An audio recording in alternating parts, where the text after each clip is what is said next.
salir a la luz pública todo el conocimiento oculto, trae como consecuencia una lógica sorpresa, así como la posibilidad de confusión para quienes por primera vez oyen hablar de estos conceptos. Además de la natural tergiversación que sufren los datos originales con el paso del tiempo, es por ello que los seres estelares, siguiendo directrices que están de acuerdo con las jerarquías espirituales que dirigen al planeta, a partir del año 47 empezaron a hacer una mayor exposición, empezaron a tener una mayor visibilidad. Su elevado nivel evolutivo les ha hecho tener conocimiento de que el planeta Tierra ha dejado de ser un planeta inferior en el que habitan seres humanos al nivel de hombre primitivo y que a partir del 7 de marzo del 70 entrarán en su cuarto grado evolutivo pensante, o sea, un nivel de conciencia superior. Ellos con su grado evolutivo de conciencia, ciencia y fisicalidad han pasado de ser hombres a superhombres. Pero, ¿qué concepción tienen ellos acerca del bien y el mal, por ejemplo? Para sintetizar lo que nuestros hermanos mayores piensan del bien y el mal, me permito citar el libro del Evangelio de Jesús, el Cristo, para la era de Acuario. Y Jesús dijo: todo lo que Dios, el Uno, ha hecho es bueno y debe ser bueno. Ahora bien, todo lo creado tiene colores, tonos y formas propias, pero ciertos tonos, aunque buenos y por ahí reconocibles, cuando se los mezcla, producen tonos inarmónicos y discordantes. Y ciertas cosas, aunque buenas y puras, cuando se mezclan producen cosas discordantes, mismo en la química normal y cotidiana. De modo que el mal es la combinación inarmónica de colores, tonos o formas que en sí son buenas. Ahora bien, aunque el hombre no es sabio en todo, tiene libre voluntad propia. De modo que, poseyendo poder, usa este poder para mezclar las cosas buenas en variedad de maneras y diariamente produce sonidos concordantes y a veces sonidos discordantes y cosas, entre comillas, malas. Entonces vemos que el hombre es el que debe estar atento a crear mociones armónicas, sonidos, vibraciones armónicas. El mal es un mito. Todos esos dioses hechos de aire y que están vestidos con la sombra de un pensamiento, el único problema que el humano debe atender son sus propios pecados. Si el hombre ha de encontrar su Salvador, tiene que buscarlo dentro de sí. Y cuando el ego individualista ha sido destronado, el amor será exaltado al trono del poder. Nuestros hermanos interplanetarios dicen que nuestra ciencia ha avanzado bastante, pero en forma desproporcionada a nuestro avance espiritual. Por eso es necesario un equilibrio entre ciencia y espíritu, ya que el que busca la verdad por un solo lado del camino se puede ver confundido por alguien que viaja en el otro extremo. Solo quien interpela objetivamente ambas realidades se establece con seguridad y confianza en el camino. Claro, esto significa que la forma de crecer, la forma de evolucionar es de a tres, es con las tres patas de la mesa: la ciencia, el espíritu o la conciencia y la fisicalidad. Nuestros científicos ven las realidades tan concretamente y tan de manera materialista que se han abstraído de la realidad espiritual. Pero cualquier biólogo que haya estudiado con amplitud el criterio, el ciclo vital, cómo funciona el universo, cómo funciona la naturaleza, ha producido esas pulsaciones cardíacas que se dan ante el reconocimiento de lo superior, de la maravilla y la magia de la creación. Por eso es que nuestros hermanos de las estrellas hacen un intento por enseñarnos sus avanzados conocimientos de la energía. Lo han hecho durante toda la historia, pues al comprenderla estaremos acercándonos un poco más a esa energía creadora, o como algunos lo llaman, Dios. Comencemos pues nuestro objetivo de entender qué es la energía creadora o la conciencia cósmica y revisar qué significan los cuantos energéticos para explicarnos racionalmente la realidad científico-espiritual de la que disfrutan nuestros hermanos mayores. Porque el estudio unilateral de las realidades espirituales solo lleva al fanatismo religioso, que nos haría interpelar la aparición de un cometa, un eclipse, como un castigo divino o una bendición o cualquier cosa. Pero por otro lado, el enfrascamiento materialista del estudio de las realidades científicas nos podría conducir al otro extremo, es decir, al fanatismo científico, que niega la existencia del alma porque nunca la ha visto en un tubo de ensayo. Ninguna de las posiciones anteriores es la posición objetiva y correcta. Por eso se dice que el camino siempre es el centro o el ser completo. La tecnología, la ciencia y la sabiduría en la aplicación de los conocimientos adquiridos necesariamente nos conducirá a la conciencia de un ser supremo, pero no por imposición, sino por una condición de convencimiento analítico y muestra de pruebas. Comprender las realidades del universo tal cual las entienden nuestros hermanos de las estrellas implica el estudio de los conocimientos en los cuales se basa su avanzada ciencia. Todo está basado y formatado en energía. Por eso es muy importante el estudio de la mecánica de los cuantos, en la cual se fundamenta este conocimiento. Aunque el tema parezca complejo, la mecánica cuántica es de primordial importancia para comprender racionalmente las realidades espirituales y materiales. ¿Y qué importancia tiene estudiar la energía? Hablar de importancia de la energía es hablar de la vida misma. Y no es posible mencionar la vida sin estudiar el agua como elemento conductor de electricidad, como sustancia que absorbe y conserva los diferentes tipos de energía. Citar la importancia del agua en el transporte de la energía es entender el hermoso proceso natural por el cual se mantiene el equilibrio energético de la fuerza que le da la vida a todos los seres. La energía vital viene del espacio exterior y es atraída por el campo gravitacional de nuestro planeta Tierra. Es por ello que el sentido en el que viaja esta energía es la misma fuerza de la gravedad, es decir, de arriba hacia abajo.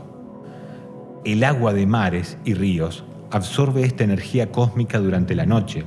Por esa razón, los animales acuáticos y marinos suben a la superficie de ríos y mares durante la noche en busca de esa energía. Es también esta la misma razón por la que los pescadores prefieren las horas nocturnas para echar sus redes. Luego, durante el día, el sol desplaza a esta energía vital y armoniosa de tal manera que la energía absorbida por el océano durante la noche es empujada hacia las profundidades, obligando a los peces a irse al fondo del mar en busca de la misma. Por eso los pescadores prefieren no pescar durante las horas diurnas. Nuestro cuerpo funciona como una compleja batería viviente y acumula esta energía en los líquidos circulares del organismo. Por eso es que estamos compuestos por un 60% de agua o más. Gracias a este líquido elemental, el organismo se deshace de las energías desarmónicas, drenando así fuera del cuerpo sustancias tóxicas a través del sudor, la orina y demás funciones, donde siempre el agua es de vital importancia. La salud es el estado de equilibrio de la energía vital en nuestro cuerpo, es decir, que no debe hacer déficit ni exceso de energía. Sin embargo, dentro del sistema eléctrico que mueve nuestro organismo existen generadores de electricidad que recargan la batería humana, produciéndonos la sensación a veces de sobreexaltación, alteración, pero generalmente se puede canalizar. Porque claro, cuando decimos que estamos acelerados no es más que el producto de un exceso de carga eléctrica debido a, por ahí, la vida moderna y la vida en la ciudad. Ya sabiendo estos principios, podríamos relajarnos, por ejemplo, tomando una ducha fría, de manera que el agua absorba la carga eléctrica excedente en nuestro organismo. Evidentemente, el significado de purificación que dio Cristo al acto del bautismo era más que un simple símbolo. Los hermanos mayores recomiendan, pues, bañarse normal y frecuentemente, sobre todo al regresar de la calle, donde el tráfico, la tensión nerviosa, el smog, el electroesmog nos produce cierta inarmonía. Pero, claro, ¿cuántos de ustedes recuerdan haber llegado cansados, tomar una buena ducha y sentirse livianitos después del baño? La explicación de este grato efecto es que realmente nos despojamos de la pesada carga eléctrica que habíamos adquirido por exceso de cualquier tipo de situaciones en la vida cotidiana. Sabiendo esto, no es recomendable que al llegar cansados nos acostemos inmediatamente en la cama, ya que, no llegamos a limpiarnos de manera correctamente esta sobrecarga eléctrica. Pero, ¿qué hacer para mantenernos limpios eléctricamente? El estudio cuidadoso de los principios anteriores y la aplicación de los mismos en nuestra vida cotidiana nos va a dar la clave para lo que es la higiene eléctrica. Cada vez que regresamos de situaciones tensas o después de algo agotador, deberíamos, por ejemplo, tomar una ducha. La madera es un material que tiene la propiedad de absorber el exceso de carga desarmónica también y conservar la energía vital. De ahí la costumbre popular de decir toco madera para la buena suerte. Otra forma de anular todo este exceso de energía es practicando lo que es la respiración pránica o también haciendo contacto con la tierra. ¿Vieron lo que es el grounding? Muchos niños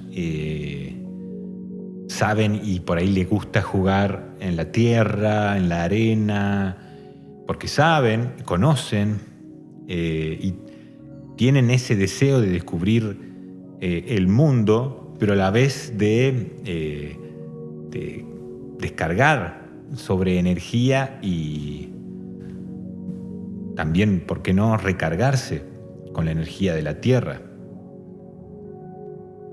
Así que a veces cuando un niño puede estar jugando en la tierra, lo podemos ver sucio por afuera, lo podemos ver lleno de tierra, todo lleno de barro, pero en realidad está mucho más limpio eléctricamente que posiblemente todos los demás.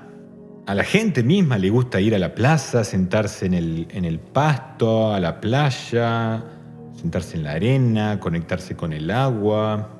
Después vemos lo que decía Jesús sobre los niños, y él decía: sed como niños, pues de ellos es el reino de los cielos. Y claro, después nos damos cuenta que el reino de los cielos no es un lugar físico en el firmamento, sino un estado de conciencia.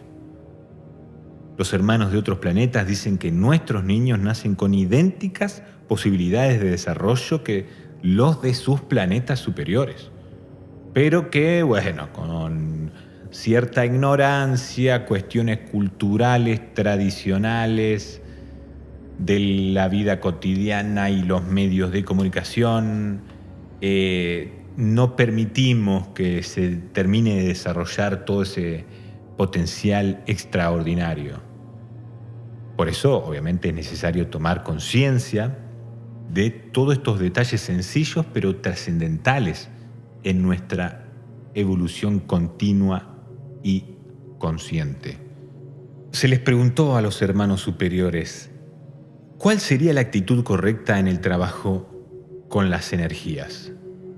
Mientras la persona se mantiene superficial y ajena a las transformaciones, como está impermeable a la influencia positiva de las nuevas energías que como fuerzas de cambio pueden ayudarnos a ser los agentes del cambio planetario, y también sin una adecuada predisposición, las energías actúan de manera inconsciente sobre los diversos vehículos o cuerpos del individuo.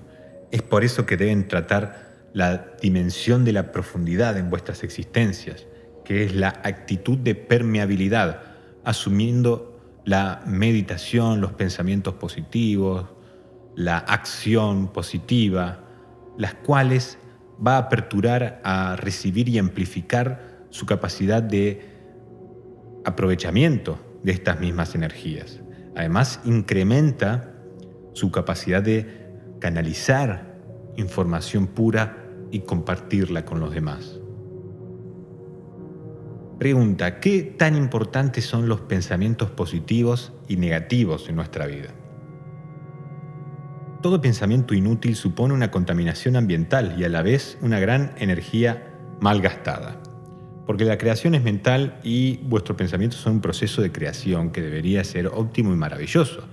No malgasten ni un solo pensamiento, aprendan a conservar sus fuerzas, no derrochando la energía en cosas negativas o inadecuadas.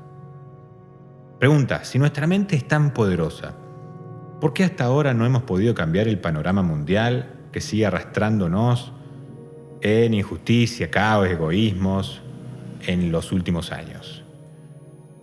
Bueno, porque ustedes mismos no son conscientes de su potencialidad, ni creen en ustedes mismos. Solo cuando descubran que el universo está compuesto de energía y que ella está esperando a ser moldeada por vuestras voluntades, las mismas que deben haber sido trabajadas previamente, solo entonces el panorama mundial cambiará definitivamente, porque ya habrá cambiado antes en ustedes. Fíjense, por ejemplo, un uso extraordinario de la energía, que fue la creación de la Gran Pirámide, por ejemplo. La Gran Pirámide fue construida por suprahombres, habitantes de las Pléyades, con ayuda laboral de los egipcios. Por ejemplo, si nos preguntamos cómo fueron colocados los 2.600.000 bloques de piedra de toneladas de peso y con una extraordinaria precisión geométrica alineada además a las estrellas, estos suprahombres utilizaron moldes en estructuras cúbicas que fueron rellenadas con arena mertanizada, es decir, y con la utilización de gigantescos prismas solares, se transformaron los cúmulos de arena en líquidos electrónicos o mertánicos, los cuales, al sufrir cambios en sus enlaces moleculares, se convirtieron en sólidos bloques de granito y piedra caliza, donde cada uno pesaba entre 2 y 70 toneladas, cada uno. Y después los bloques fueron movilizados con otro tipo de tecnología. Aquí vemos una extraordinaria utilización de la energía porque no es la fuerza bruta de hombres con sogas y rodillos de madera, sino que es una utilización práctica y súper eficiente de las fuerzas de la física y la energía. Los investigadores dicen que las piedras de la Gran Pirámide están cubiertas con antiguos caracteres ininteligibles, pero que si se pusieran sobre un libro abarcarían aproximadamente unas 6.000 páginas. Sin embargo, la avaricia y la ignorancia de la gente común del planeta ha hecho que se pierda en gran parte todo este conocimiento. Por ejemplo, el primer hombre que penetró la pirámide fue el califa Abdullah al-Ma'mún, quien no lo hizo en búsqueda de sus ocultos conocimientos, sino para simplemente robarse el tesoro del faraón Keops, que siempre se creyó que éste le había mandado construir como un monumento funerario. Al-Ma'mún y sus ayudantes encontraron una construcción cúbica de granito rojo en un cuarto de 10 metros de largo por 5 metros de altura y 5 metros de ancho, a la cual confundieron con un sarcófago, el cual, cuando abrieron, estaba vacío. Lógico, porque nunca hubo una momia allí. Muy desilusionado, Al-Mamun abandonó la pirámide dejándola abierta al alcance de infinidad de curiosos que saquearon la parte de su escultura interna para llevársela de souvenirs a sus casas, destruyendo así parte de la evidencia y enseñanzas del legado extraterrestre. De hecho, también una vez en el siglo XII ocurrió un formidable terremoto que destruyó la ciudad del Cairo, y cuando pasó este terremoto, los árabes se dirigieron a la Gran Pirámide para obtener de ella materiales para construir los edificios en ruinas, y así desprendieron casi en su totalidad el recubrimiento de la pirámide. Estos hombres ignoraban que estaban destruyendo el más importante legado de saber para toda la humanidad. La Gran Pirámide y todo el complejo fue hecho con una gran cantidad de cámaras, y una, por ejemplo, hablaba sobre lo que es el tiempo. Y todos sabemos que el tiempo no existe como cosa tangible. Es un acuerdo entre los hombres que han convenido llamar día cuando el planeta está alumbrado y noche cuando ya no hay más sol. Y por eso medimos el factor tiempo por días y noches transcurridos, pero según el movimiento de los astros. El tiempo realmente no existe como tal y no podría ser susceptible de medirse si no existiera el movimiento. ¿Pero qué es el movimiento?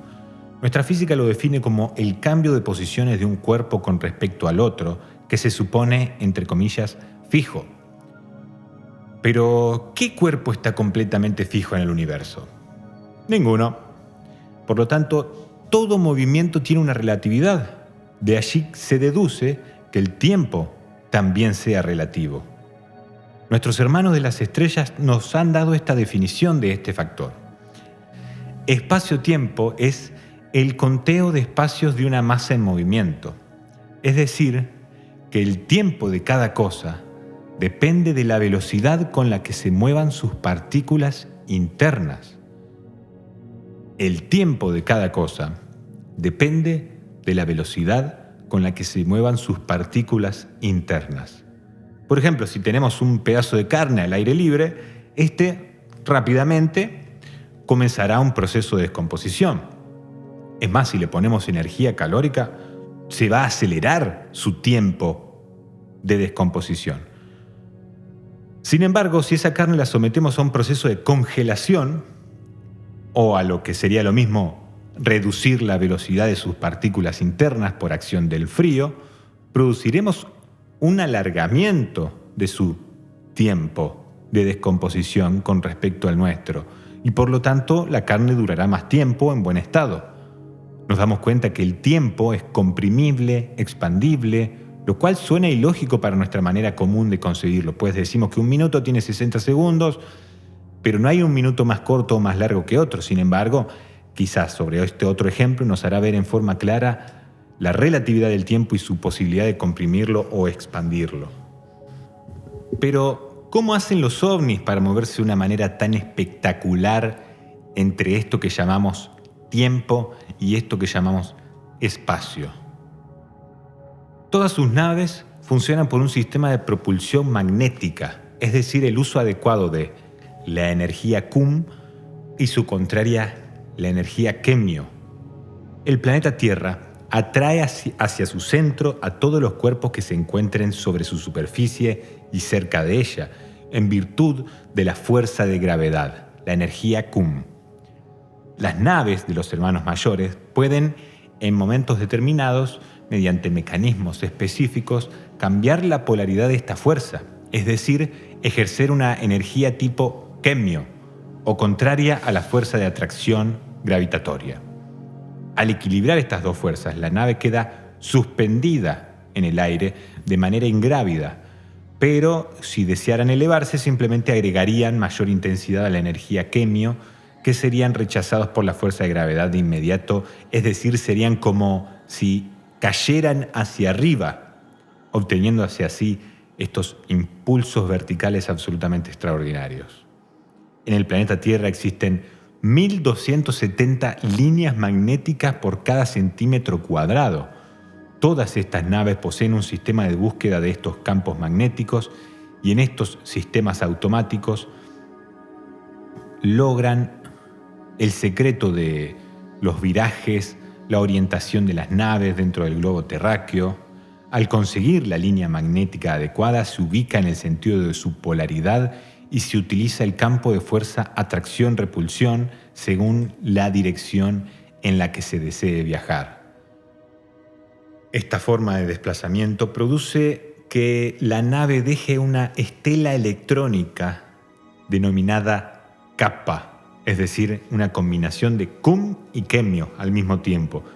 Pero hay que tener mucho cuidado porque cuando los ovnis utilizan este tipo de tecnología magnética, dejan una estela detrás suyo que es absolutamente peligrosa.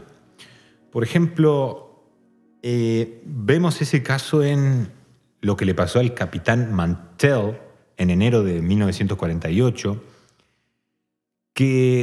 donde centenares de personas vieron un enorme objeto redondo y resplandeciente sobre Madisonville, en Kentucky, cambiando alternativamente su brillo de blanco a rojo y viceversa.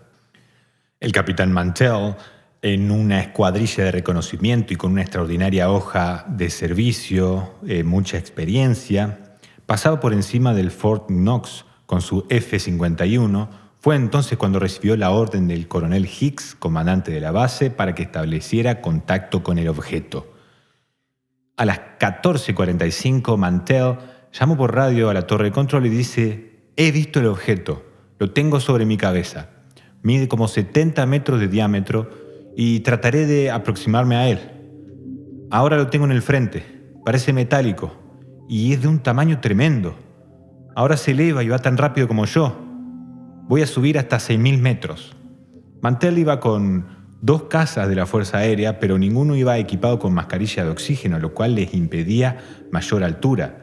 Mantell siguió ascendiendo, sus compañeros lo perdieron de vista y Mantell cesó de emitir mensajes.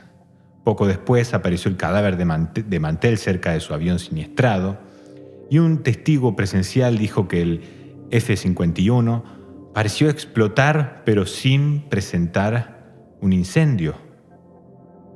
Su cadáver no fue mostrado al público, pero se supo que lo encontraron deshidratado con todos los líquidos vitales fuera de su cuerpo. La explicación de este lamentable accidente, según los hermanos mayores, es la siguiente. La imprudencia del capitán Mantell hizo que su avión se acercara demasiado a la cosmonave y quedó al alcance de la estela desintegradora que dejan los platillos. Esta estela puede medir hasta 2 kilómetros de longitud y llegar a mayores longitudes según la velocidad de las naves. El halo fluctuante tipo kappa desintegró su F-51 y la acción quemio sacó por los conductos naturales, oídos, poros, boca, etc., todos los líquidos vitales de su cuerpo, produciéndole así, obviamente, una muerte instantánea. Vemos así como el capitán Mantell no fue atacado por el ovni, sino que pagó las consecuencias de su imprudencia e ignorancia de los sistemas de propulsión magnética de los platillos voladores.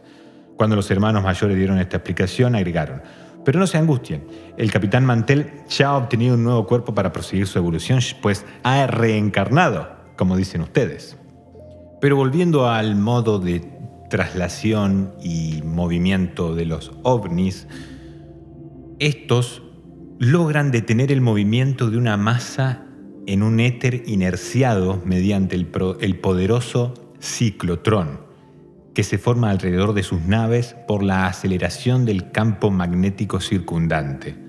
Al hacer girar este campo, se produce una inerciación en el éter de tercera dimensión.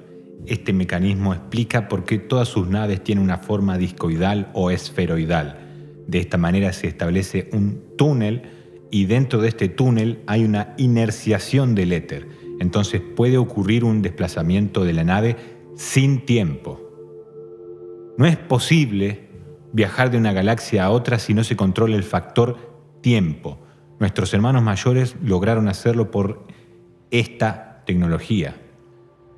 Por ejemplo, Semiace, que fue un contacto extraterrestre con Eduardo Meyer en Suiza en el 75, contó que logró llegar desde las Pléyades hasta aquí, que son 5.050 millones de kilómetros, sin que sufriera alteraciones ni degenerativas ni evolutivas, gracias a que su nave podía viajar con el tiempo suspendido, es decir, viajaban utilizando lo que es la cuarta dimensión. Este principio puede ser un poco difícil de entender, ya que esta teoría no va acompañada de lo que conoce hoy la ciencia común, puesto que nuestra tecnología no ha desarrollado los recursos necesarios para conocerla. Entonces, la energía es la base y el pilar fundamental de todo cuanto existe, en el mundo de lo manifestado, en lo no manifestado, en lo no visto ni comprendido por nuestros 5 sentidos comunes. La mecánica cuántica está basada en gran parte en conocimientos aún no confirmados por la ciencia oficial. Nos lleva a una explicación racional de la realidad científico-espiritual que se manifiesta en todo cuanto existe. Su estudio es un complemento indispensable de todas las enseñanzas esotéricas antiguamente llamadas ocultas, y las cuales no son más que una parte de la gran verdad universal. Verdad que con la entrada de nuestro planeta en la nueva era será del conocimiento general y no de algunos pocos elegidos, que eran los que guardaban el secreto en el tiempo pasado. La mecánica cuántica estudia la constitución del microcosmos, del macrocosmos, aquel pequeño mundo de partículas infinitesimales que están por debajo del átomo y son las constituyentes de todo, y los grandes cuerpos universales que prácticamente se manejan de la misma manera. Desde épocas antiguas encontramos referencia a una fuerza misteriosa llamada en el Oriente prana. Algunos también la conocen como energía bioplasmática. La Biblia habla del éter, que es una palabra en irdim que significa lo que es, que se encuentra en el cosmos conformando grandes masas como una especie de nubes. Estas nubes están sujetas a movimientos producidos por los vientos solares, los cuales surgen de la interacción universal de las estrellas y mundos del universo, produciendo fuertes correntadas que originan el movimiento de estas grandes masas, haciendo que choquen entre sí, creando vacíos en puntos de choque, dando lugar a la creación, a la destrucción. Esta fuerza no es una fuerza mecánica, es una fuerza de origen espiritual que permite el surgimiento de pequeñas partículas microinfinitesimales denominadas puntos Cessna. Y seguiremos con más conocimiento de este estilo. No dudes en suscribirte. Esto es Visión Creadora. Nos vemos en el próximo video. Va a haber más entregas de este tipo de material. Muchas gracias a todos y a todas por escuchar. Amen, sean felices y nos vemos en la próxima.